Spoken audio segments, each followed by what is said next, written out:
Quando ouvimos palavras como transtorno bipolar, ansiedade, esquizofrenia ou depressão, muitas vezes pensamos imediatamente no diagnóstico. Após sua descoberta, tendemos a associar todos os comportamentos, sentimentos e experiências daquela pessoa a um laudo médico. Mas antes de qualquer nome, classificação ou diagnóstico, existe uma pessoa. Uma pessoa com uma história, sonhos, medos, afetos, desejos e uma forma única de se perceber e viver o mundo. Mas por que tantas vezes reduzimos pessoas aos seus diagnósticos? O psiquiatra italiano Franco Basaglia nos faz questionar e refletir sobre isso. O que acontece quando enxergamos alguém apenas através do seu diagnóstico? O que deixamos de ver quando reduzimos uma vida a algo clínico? Neste mini documentário, nós buscamos ouvir histórias e experiências de vida que nos permitem compreender o sofrimento psíquico para além desses rótulos. A partir dos relatos de diferentes pessoas, propomos uma reflexão sobre cuidado, autonomia, acolhimento e sobre a importância de reconhecer a humanidade que existe para além de qualquer diagnóstico. Oi, meu nome é Ana Luísa, eu tenho 22 anos de idade, sou técnica de enfermagem e atualmente eu faço curso profissionalizante como socorrista. Gosto muito de ler, assistir, ouvir músicas e ir ao cinema. Meu Oi, nome é Samira Guimarães, eu tenho 16 anos, eu estudo, né? Ainda faço escola, estou no segundo ano de ensino médio, faço um curso técnico de optometria e eu gosto muito de dançar e ouvir músicas. Acho que é uma das coisas que eu mais gosto é dançar e ouvir música. Oi, meu nome é Ana Cecília, eu tenho 21 anos, eu gosto de gatos, eu adoro cozinhar principalmente com os meus amigos.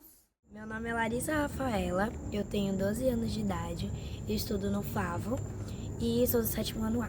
Eu amo dançar, brincar, dançar e brincar.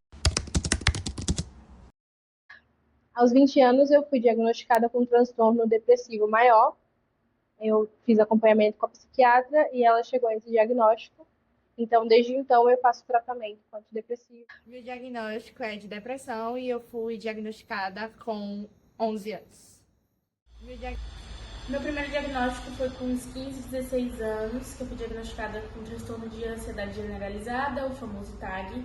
Com os 19, eu fui diagnosticada com transtorno de personalidade limítrofe ou transtorno de personalidade borderline. E com os 19 anos, eu fui diagnosticada com TDAH. Eu fui diagnosticada com TDAH quando eu tinha 11 anos de idade.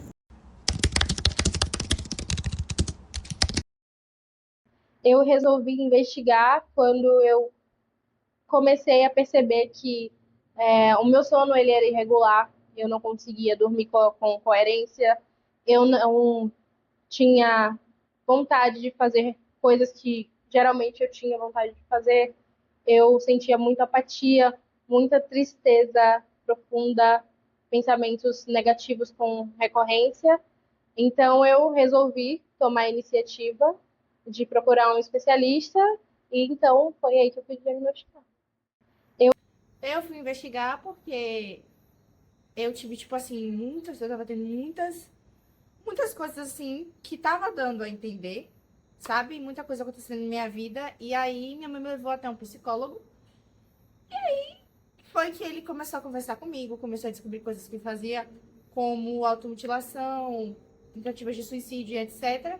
E aí foi que ele, né, soltou a bomba. Os diagnósticos eles foram vindo em fases diferentes da minha vida e cada um foi tipo uma bomba que eu tive que aprender a lidar com eles, porque por muito tempo eu achava que eu era o meu diagnóstico. Então, entender que eu sou uma pessoa, meu diagnóstico ele não me define, demorou um pouco. Mas hoje em dia tá tudo ok, eu consigo lidar bem com os meus diagnósticos. Foi porque eu não parava quieta. Eu não consigo ficar quieta. Eu fico em pé toda hora. É um milagre que eu tô sentada aqui, tá? Porque normalmente eu fico em pé, pulando, brincando. Bom, para ser sincera, eu já compreendia que havia algo errado. Então não foi nenhuma surpresa quando o diagnóstico veio, até por ser uma pessoa que trabalha na área da saúde, eu já meio que compreendia o que estava acontecendo. Durante o percurso do diagnóstico, eu posso dizer que não foi nada muito. Eu tô olhando pra você que realmente não foi nada muito. Ai, meu Deus, na verdade, eu já não sentia muita coisa, mas, né? Eu era bastante afetada com tudo, então, tipo, não sei nem o que falar, na verdade. Bom, assim, em relação a tudo que eu estava sentindo, e eu não sabia o que eu estava sentindo, não sabia se era a adolescência chegando, se era. Enfim, né? Eu acho que eu só tive a certeza, né, do que eu já imaginava, e pra mim foi um pouco de alívio de saber que não era tudo coisa da minha cabeça. O pior foi o borderline, porque a gente vê muito na internet sobre borderline, são pessoas horríveis, são pessoas manipuladoras, não podem ter filhos, não podem namorar, não podem fazer nada. Então, pra mim foi muito difícil no início de me ver enquanto borderline, sendo que borderlines existem várias formas de se manifestar como todo qualquer doença. Então, pra mim foi muito difícil no início, mas hoje em dia tá de boa, porque eu entendo que a forma como ele se manifesta em mim é diferente de como ele vai se manifestar em outra pessoa, por exemplo.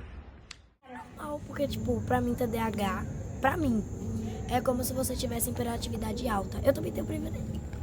Hiperatividade alta. Pra mim, isso é ser criança. Brincar, pular, se divertir. Eles começam a te tratar como se você fosse um objeto muito sensível que pudesse quebrar a qualquer momento.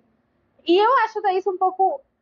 Eu entendo a preocupação das pessoas, mas querendo ou não, é um pouco incômodo, no meu caso, de sentir que as pessoas ao meu redor acham que a qualquer momento eu vou surtar e vou cometer algum mal contra mim mesma. Existe sim um cuidado maior em certas coisas, porque não é simplesmente, ela tá lá, não é assim, sabe? Existe um carinho maior, eu entendo que, querendo ou não, isso deveria não ser normal, porque as pessoas deveriam me tratar normal, mas eu até gosto de, tipo, ter uma atenção maior, sabe? Sentir que me entenderam mais, sabe? Porque todo mundo achava que era louca mesmo. Aí não entenderam. E existe começaram a ficar mais cuidadosas quando a gente vai conversar, quando tem alguma coisa séria pra conversar, as pessoas elas têm mais cuidado, principalmente a minha família e os meus amigos mais próximos que sabem de todos os meus muitos diagnósticos. Eles têm mais cuidado na hora de conversar comigo, mais cuidado na hora de coisas que podem me causar ansiedade, por conta do TAG também. Então mudou nesse sentido de a gente conversa mais e tem mais cuidado na hora de conversar comigo. Dos meus amigos, não. Da minha família, também não. Um pouco da minha mãe. E o pessoal, as professoras e coordenadoras, nas provas, elas não gostam de ajudar. Elas não gostam de tirar dúvidas. Só que aí elas entendem que eu preciso, minha amiga precisa e outro menino precisa. Aí, toda vez que a gente chama, é porque é uma dúvida por pessoa. Só pode chamar a professora uma vez, aí você guarda as dúvidas e chama. Só que eu me atrapalho. Aí eu chamo ela, tiro a dúvida e depois eu vou fazer outra questão. Aí se eu ficar com dúvida, eu chamo de novo. E um futuro profissional já estabelecido, encaminhado, porque eu me formei muito cedo. E aí, juntamente com a formação do ensino médio, eu me formei em técnica de enfermagem. Então, era o pontapé inicial já para eu começar a minha vida profissional. Mas eu não consegui dar continuidade na questão profissional. Eu não consigo me imaginar atualmente trabalhando ou fazendo qualquer outro tipo de coisa. Eu não tenho uma motivação. Eu não consigo. Não é não querer, eu quero muito, eu penso muito nisso. E isso é uma das questões que me pega bastante, porque eu simplesmente não consigo, apesar de querer muito e apesar de gostar de idealizar, mas eu não consigo ter a iniciativa de fazer algo, porque eu sinto que eu tô presa dentro de uma bolha. Muito frustrada. É frustrante pra caramba. É uma das situações a qual eu tô lidando atualmente, estou tentando tratar essa em específico. Porque, a doença, o transtorno depressivo, ele pode sim acometer um futuro brilhante, digamos assim. Isso era tipo algo que ia passar, algo passageiro, e a gente sabe que depressão é uma doença, né? Então, tipo assim, não vai passar tão de uma hora pra outra, mas a gente não vai passar, né? Só vai amenizar. E aí eu meio que não quis acreditar, sabe? Mas depois que eu caí na real, eu entendi que era realmente aquilo. E agora tá a mesma coisa. Porque eu não tô diferenciando, tipo, agora que eu sei que eu tenho TDAH e antes que eu não sabia. Pra mim tá sendo a mesma coisa, eu tô lidando do mesmo jeito. Antes, É aquilo que eu falei de entender que eu não sou meu diagnóstico. Que eu sou uma pessoa que tem esses diagnósticos, mas eu não sou o TDAH, eu não sou o borderline, eu não sou o TAG. Justamente o básico, tipo, uma pessoa com diagnóstico de transtorno depressivo, ela não consegue fazer o básico que outras pessoas que não têm o diagnóstico ou não têm a doença, no caso, conseguem. Justamente a minha vida profissional, eu acredito, na real, que a depressão em si, o transtorno depressivo, ainda é um pouco subestimado demais para as pessoas que não convivem com a doença, mas convivem com pessoas que têm a doença. É uma questão de, tipo, você não tá no corpo alheio, não tá na mente alheia, então você não sabe o limite da pessoa. Ou você tem capacidade de fazer algo que a pessoa com depressão não tem, e aí você acaba julgando. No meu ponto, na minha vida, nessa questão toda, foi essa. Eu não consegui dar seguimento ao meu trabalho ou à minha vida acadêmica, justamente por conta do diagnóstico.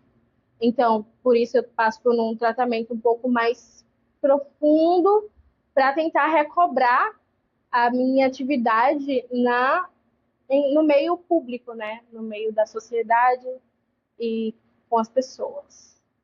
Exercício físico, sair para conversar, para passear com os meus amigos, ou algo do tipo. Eu basicamente me isolei durante um ano dentro de um apartamento, desde o diagnóstico, muito antes mesmo do diagnóstico, até o processo de descoberta. Eu passei um ano dentro de casa sem conseguir sair, sem conseguir conversar com ninguém. Para melhor. Eu aprendi muito isso de poder canalizar entre aspas, né? Canalizar meus sentimentos em alguma coisa. Eu gostava muito de pintar também. Mas eu comecei a canalizar na dança e eu acho que isso me ajudou muito, sabe? Em questão de, tipo assim, melhorar como profissional na dança tipo, e me sentir melhor. Tudo muda, né? Depois que a gente tem o diagnóstico, as coisas elas começam a fazer mais sentido. eu percebi que antes de eu saber que eu tinha TDAH, eu não era tão desatenta assim. Na verdade eu era, mas não era tanto. E agora eu tô tentando melhorar, tentando ficar mais atenta, mas de algum jeito eu tô ficando mais desatenta ainda nas aulas. Me ajuda de fato mesmo é ouvir música no último volume. É literalmente isso, eu boto no meu fone e parece superficial, de verdade. Eu poderia dizer qualquer outra coisa. Mas literalmente ouvir música é um dos fatores que mais me ajuda. Porque eu não consigo. Eu não gosto de assimilar que eu estou em público. Basicamente, foi algo que eu desenvolvi depois que eu saí do trabalho, depois que eu parei de me incluir em ambientes sociais. É uma das atividades que me faz sentir melhor. Eu consigo demonstrar emoções através de cada movimento. Então, tipo assim, vamos supor que eu tô dançando uma coreografia feliz e eu estou feliz. Eu consigo demonstrar toda a minha felicidade através da dança e eu acho que é por isso que, né, é algo que me faz tão bem, porque eu consigo botar tudo que eu tô sentindo pra fora sem machucar ninguém. É uma das... Pintar, desenhar, cozinhar, todas essas coisas assim, que envolvem mais coisas manuais, eu gosto bastante e me fazem relaxar. E às vezes eu não consigo prestar atenção na aula, mas no balé, minha cabeça dá tipo, foca. E eu fico focada no balé, na dança. Pra mim, criança é ser feliz, é ser espoleta, pimenta que nem eu. Então, já me perdi no que eu tava falando. Me sinto criança, me sinto espoleta. E pra mim, hiperatividade alta é tipo isso. É ser criança.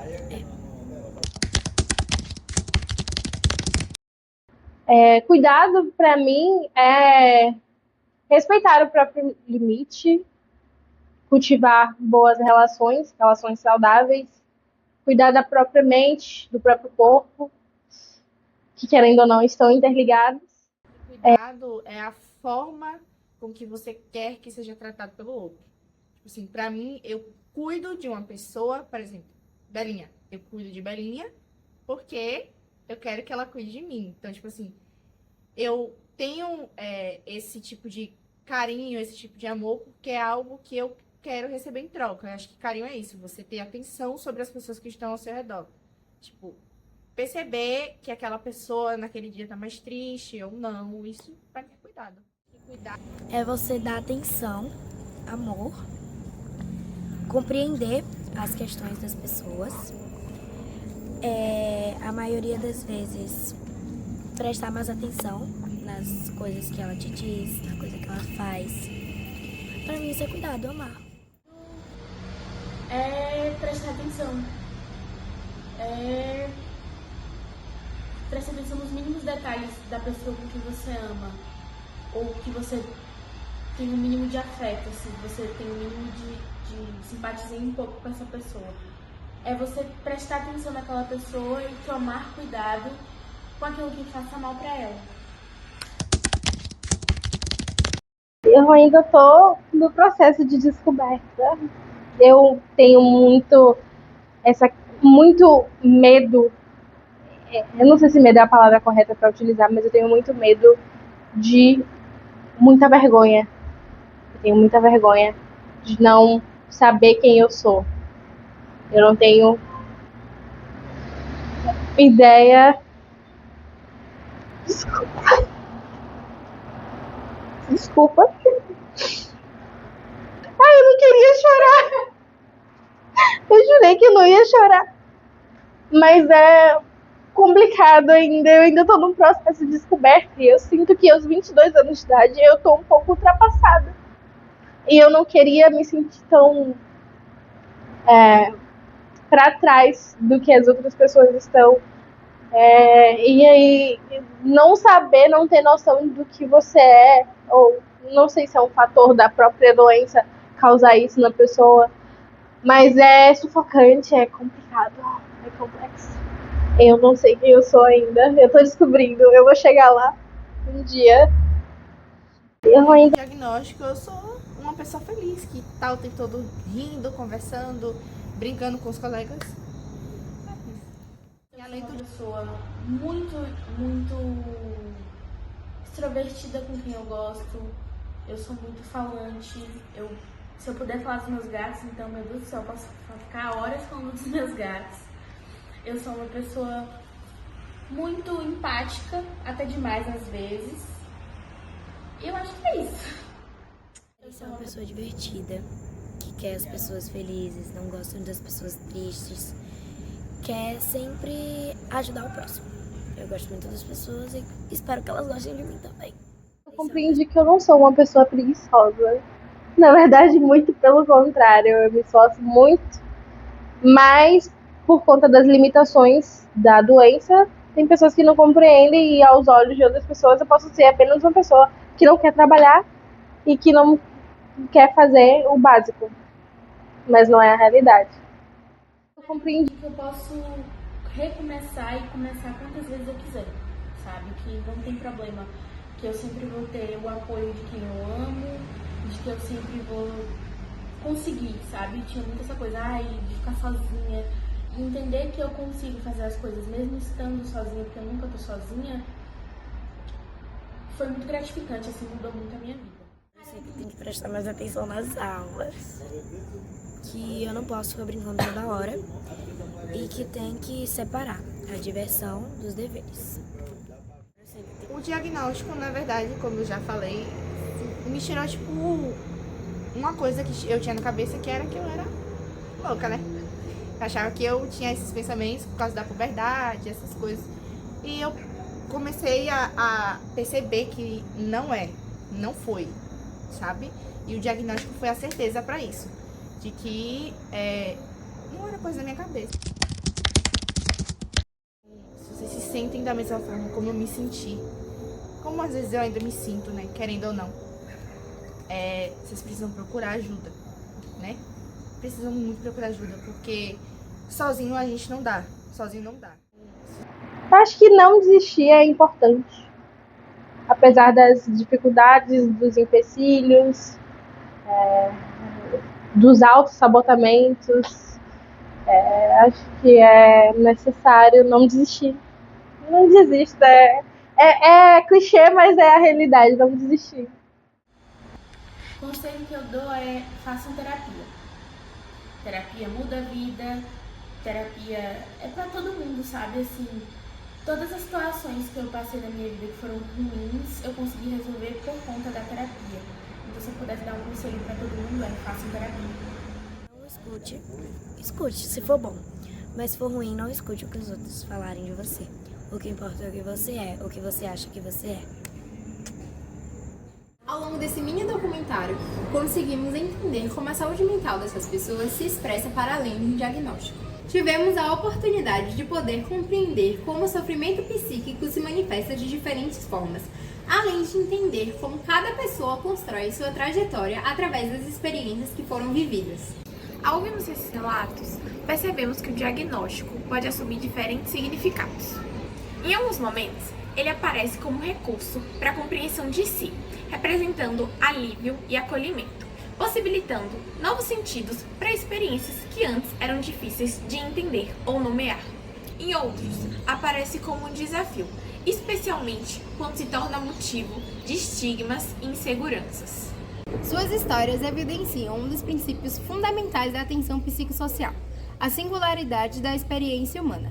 Mesmo tendo diagnósticos semelhantes, cada pessoa vive o sofrimento psíquico de uma maneira única, construindo diferentes formas de enfrentamento, cuidado e da participação na vida social. As histórias contadas reforçam a reflexão proposta por Franco Basaglia, um dos principais nomes da reforma psiquiátrica.